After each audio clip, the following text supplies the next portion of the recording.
안녕하십니까 여러분, 역사적인 인터뷰 역쟁 유튜브입니다. 네, 오늘은 11번째 시간 우리나라의 문화유산 첫 번째 시간인데요.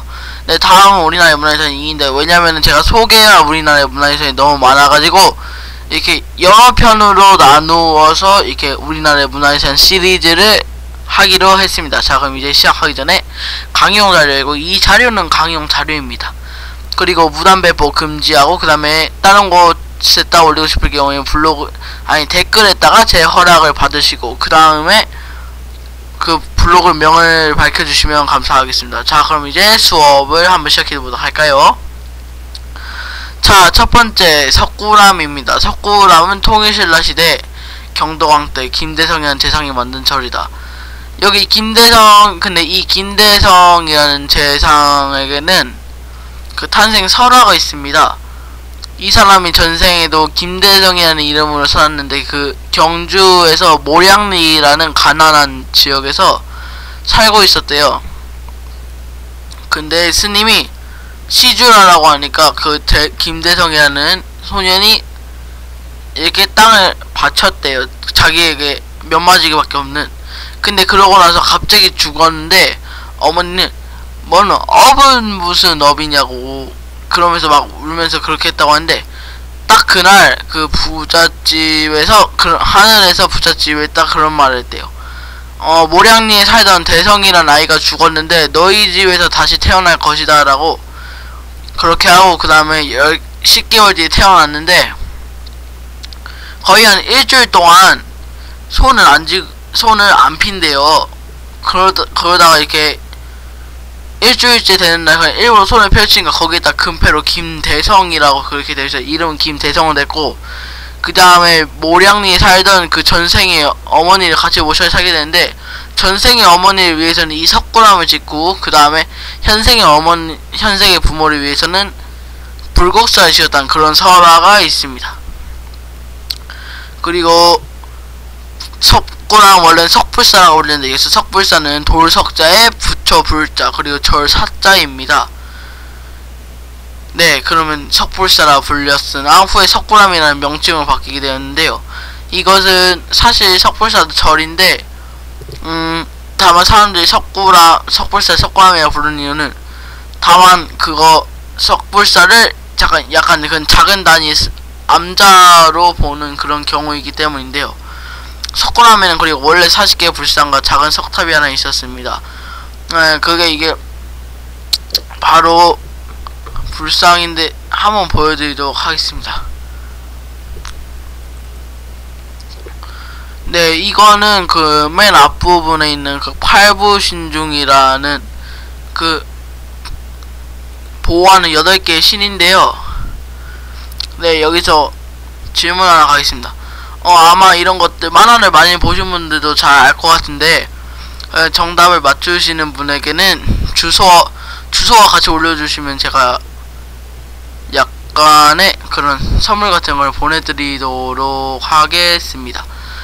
네, 그거 첫 번째 그거 팔이 6개 달린 그 사람이 있었는데, 그 신이 누구일까요? 네, 이거 맞추시는 분에게는 그냥 제가 약간 작은 선물 드리겠습니다. 혹시나 마음에 안 드시더라도 고맙게 받아주시면 감사하겠습니다. 그리고 그러면 이제 일본이 석탑을 가져가게 돼요. 감실 석상 2개의 석탑을 가져가게 되죠. 현재 38개밖에 없고요. 그리고 그것도 안에 들어가서 보지를 못하죠. 왜요? 그 앞에 정각 같은 게 있는데 거기가 이렇게 막혀가지고 그래요. 그것도 역시 일제강점기 때 시멘트를 석굴암에다 마구 칠해가지고 고친다고 합시고 시멘트를 마구 칠해가지고 석굴암을 완전히 망쳐놓게 됩니다.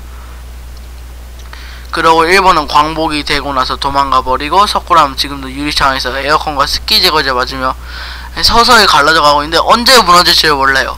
이미 그거 본전불이랑 그 다음에 그 본전불이 안되는 그 용꼬도자 같은 경우는 이제 25개의 금이가 있고, 전체적으로 확인해보면 현재 50개 정도의 금이 갈라져 있다고 합니다.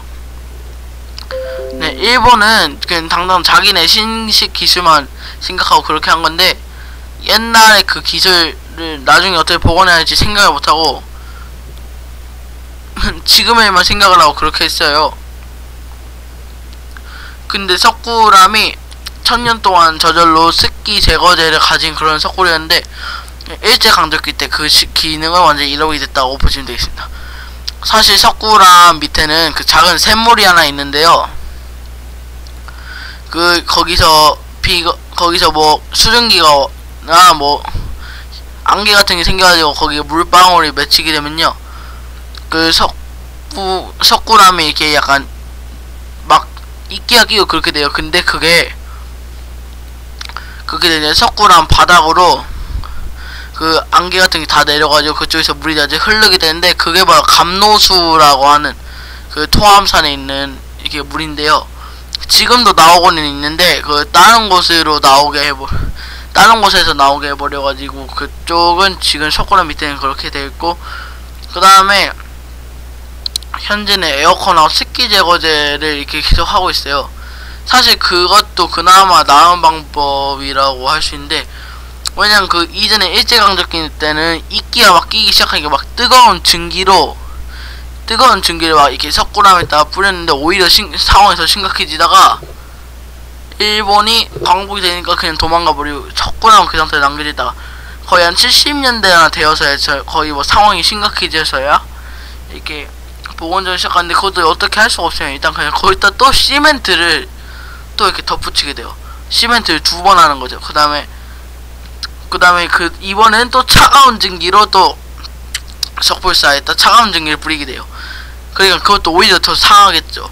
그러다가 어쩔 수 없으니까 지금은 에어컨하고 습기 제거제, 에어컨 갖다 일단 물기를 다 이렇게 바람으로 말려버리고, 그 다음에 그게 습기가 되면 그 습기 제거제 갖다 이렇게 하는데, 그 진동 때문에 오히려 지금 더 갈라지고 있는 거죠. 네, 참으로 안타까운 일이 아닐 수가 없습니다. 자, 그럼 이제 두 번째 독도인데요. 여기서 왜 갑자기 독도가 나오냐 생각하시는 분들이 많으실 것 같은데, 독도도 엄연히 우리나라의 문화유산입니다. 왜냐면은 가치가 많기 때문이죠. 신라시대 때부터 우리나라의 땅이었고, 더군다나 거기 독도의 지하 300m, 해저 300m에 있는 메탄 하이드레이트라는 광물이 있어요. 근데 왜냐면 그것만 있으면요, 아마 한 10kg에 우리나라 사람들이 아주 막 이렇게 한 주먹씩 아니라 그냥 손가락만한 거 그렇게 떼어가지고 해도 최소한 그걸 장작에다 넣고 태우면 최소한 거의 15년을 갈 정도로 엄청나게 훌륭한 자원인데, 일본이 그것 때문에 아무래도 독도를 노리는 것 같아요. 독도는 우리나라 가장 동쪽에 있는 섬이고, 독도는 동도와 서도에 약 130여 개의 작은 섬들로 이루어져 있어요. 그리고 엄청난 바위들 있죠. 뭐 코끼리 바위, 촛대 바위, 뭐 갓바위, 거기다가 한반도 바위도 있죠.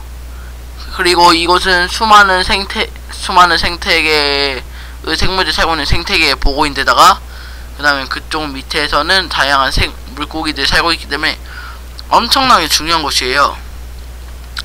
더구나 우리나라 쪽에서 가장 동쪽에 있기 때문에 해가 가장 빨리 떠요. 날짜 변경선과 가장 가깝기 때문에 해가 가장 많이 뜹니다. 그러니까 새해에 많은 사람들이 관광 명소로 많이 꼽고 많이 찾아온 곳인데, 다만 거기 단점이 파도가 너무 거칠다 보니까 가려는데 엄청 힘들어요. 그래도 대부분 그래도 뭐 잘 찾아가진 않는데, 그래도 새해 날에는 거기 말고 약간 다른 데 있잖아요. 그런 뭐 주문진이나 그런 데에서 이렇게 이제 새해를 보내곤 하죠. 근데 최근에 일본에서 독도를 가지려고 진짜 그렇게 막 술술 쓰고 있어요. 막 최근에도 교과서에다가 일본이 자기네 땅이라고 그렇게 했다고, 학생들에게 그렇게 알기 위해서 그렇게 했다고 나오고 그러는데, 우리가 이럴 때서 정신을 더 제대로 차려가지고 일본으로부터 독도를 빼앗기지 않도록 해야 돼요. 왜냐면 일본한테 독도를 빼앗기면은 이제 점점 더 내륙으로 들어올 거거든요. 독도를 빼앗기지, 그 다음에 울릉도, 그 다음에 경상도, 충청도, 전라도, 경기도, 강원도, 그 다음에 이제 우리나라 완전히 싹 지배해버리게 되는 거예요, 일본이. 그러니까 그렇게 되지 못하도록 우리가 노력을 해야 된다고 저는 그렇게 생각합니다.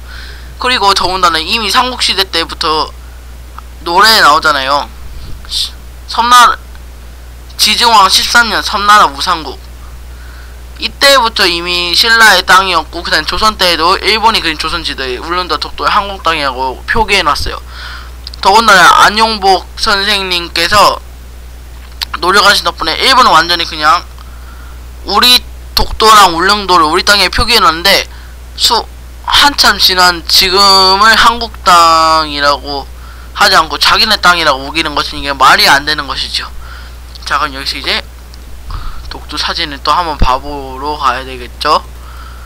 네, 이게 바로 독도 사진인데요. 네, 독도 사진 같은 경우는 여기가 동도일 거예요. 여기가 동도일 테고, 그 다음에 여기가 아마 서도인 것으로 생각을 하고 있는데, 여기에 보면 지금 우리나라 그 독도 해양 경비대 그 여기가 본부예요. 그리고 이쪽에 딱 그 대한민국 영토라 그렇게 표시를 해놓았죠. 자, 그럼 이제 세 번째로 한번 가보도록 하겠습니다. 수원화성인데요. 수원화성은 조선 정조 때 정조가 아버지 사도세자의 묘를 지키기 위한 목적으로 지은 성이에요. 이 성은 동양과 서양의 기술이 모두 총집합한 것이 바로 수원화성인데, 아, 네, 잠깐 여기 방금 전에 오류가 나가지고 그런 건데, 수원화성은요, 거중기와 농로 그리고 유연거 등을 이용한 서양에서 들여온 새로운 기계를 이용해서 만들어가지고 원래 10년 걸릴 일을 2년 10개월 만에 이루었다고 합니다. 더군다나 이걸 계획 설계하고 그 다음에 지도한 사람이 다산정약용 선생님이시지요. 다산정약용 선생님이 여기서 이제 정조에게 자신의 실력을 드러냈다고 해야 되겠네요. 그러니까 이제 정조가 다산정약용 선생님을 이제 여기서 이렇게 매력을 느끼게 되는 거죠. 이렇게 약간 오래 걸릴 일도 금방 줄이게 만든, 그러니까 약간 이렇게 마법 같은 일을 만들어내는 그런 정약용 선생님이 아마 정조 대왕에게는 엄청나게 좋았을 것 같아요. 자, 그럼 이제 여기서 또 수원화성은 또 안 보고 갈 수는 없겠죠. 자, 이제 또 여기서 하겠습니다. 여기가 남쪽 팔다문인데요. 여기 팔다문에서 쭉 들어가서 여기가 이제 여기 이제 십자로인데, 이제 이쪽에서 길을 이렇게 쭉쭉쭉쭉쭉 해가지고 가면 이쪽이 이제 화서문, 그 다음에 이쪽에서 그냥 계속 쭉 해가지고 가면 이쪽이 장엄문이고요. 그 다음에 이쪽엔 지금 화성박물관이 있고, 창룡문이 가장 멀어요. 그래서 이렇게 한참을 걸어가다 보면 이게 창룡문이 나오게 됩니다. 그 다음에 이제 그냥 이쪽에서 바로 이렇게 딱 들어가면 화성행궁이 나오고, 그 다음에 화성행궁에서도 이쪽 이렇게 딱딱 이렇게 해가지고 이쪽 딱 가다 보면 그 정조의 지금 그 사당이 있는 화령전이 나오게 됩니다. 그 다음에 여기 화옥문은 그 7개의 그 무지개가 같은 홍해문이 있어가지고, 근데 여기뿐만 아니라 원래 여기 남수문도 있었는데 남수문 최근에나 이렇게 복원이 되었다고 하네요. 그 다음에 이쪽으로 이렇게 이쪽으로 이렇게는 사람 사는 마을이고, 그 다음에 이쪽은 수원화성에서 가장 높다는 서장대, 그 다음에 이쪽은 선안강루, 뭐 서북강루, 서북공신돈, 북적대, 방화수류정, 북안문, 포루. 그러면 여기 동장대는 서장대 반대쪽에 있어도 동장대죠. 왜냐면 여기 화서문, 왜냐면 이쪽에 화서문 쪽에서 서쪽에 있으니까 여긴 서장대, 그 다음에 여긴 창룡문 쪽에 동쪽에 있으면 동장대. 그리고 이제 동북포르 같은 경우에는 이렇게 대포를 쏘던 곳인데, 여기서 또 새로운 신식 대포 같은 걸 쓰게 되죠. 제가 지난번에 말해드렸던 그런 게 있잖아요. 제가 지난번에 말씀드렸던 그 불랑기포나 아니면 약간 그런 신식 대포들 같은 것도 쓰고, 그 다음에 신식 무기들 여기서 대량 설치를 해놓게 돼요. 그리고 여기를 이제 이 수원화성을 1804년에 정조가, 그리고 신조가 15살이 되는 해에 물러나도 여기 이제 어머니 해경호 홍씨가 여기서 같이 살려고 했는데, 그러려고 만들었는데 결국 어떻게 됐습니까? 1800년에 종기로 돌아가셔가지고 그 꿈을 이루지 못해 이제 수원화전 그냥 그대로 방치되게 됩니다. 근데 이 성은 원래 성은 방어용으로 짓는 건데 이 성은 예술과 그 다음에 이렇게 성의 제 역할 이걸 두 개를 다 잡았어요. 실제로 전쟁에서 이게 실제 이 수원을 방어하는 그런 역할도 했었다고 하니 이게 예술적으로만 뿐만 아니라 이렇게 성의 원래 역할로서도 아주 제대로 만든 그런 성이라고 볼 수 있습니다.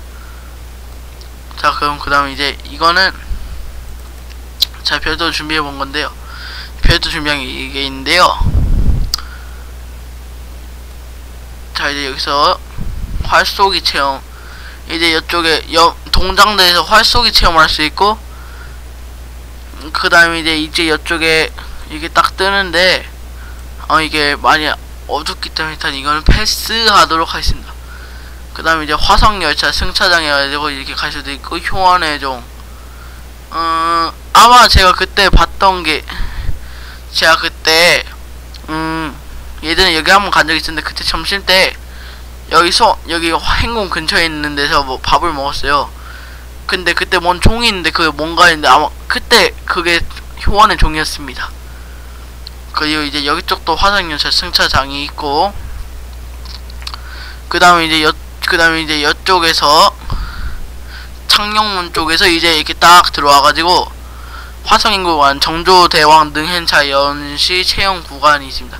시간은 직접 체험할 수 있다는 거죠. 자, 그럼 이제 그리고 이제 여기서 이건 팔달문인데요. 사방팔방으로 퍼져 있는 그런 문이라고 이제 팔달문이라고 했다고 합니다. 자, 그럼 이제 오늘 강의가 끝났는데요. 여러분, 제가 방금 전에 뭐라고 했습니까? 독도를 일본이 계속 노리려고 하니까 정신 바짝 차리자고 했었죠. 네, 여러분 진짜 정신 바짝 차려야 돼요. 우리 먹고 사는 건 걱정할 게 아니라 우리 역사나 그런 것도 약간 좀 관심을 많이 가져야 됩니다. 왜냐면은 이게 잘못됐다가 나중에 일본이나 중국 그리고 뭐 북한이나 뭐 다른 강대국들에게 나라에 먹히면은 그 예전에 그 35년이란 그 세월이 정말 서럽고 억울한데 그 역사 다시 한번 반복된 것이죠. 근데 너무 긴 세월 동안 평화로 지내다 보니까 이제 사람들이 그런 거에 그다지 관심을 안 가져요. 근데 전쟁이나 그런 고난이란 거 언제든지 찾아올 수 있기 때문에 항상 경계해야 되고, 그 다음에 그 경계하기 위해서 무엇이 필요하다? 네, 바로 역사를 공부하는 것이 필요하다라고 보시면 되겠습니다. 자, 여러분, 오늘 강의가 끝났는데 구독과 좋아요 한 번씩 부탁드리고, 그 다음에 다음 시간에 보도록 합시다. 네, 정말 감사드립니다.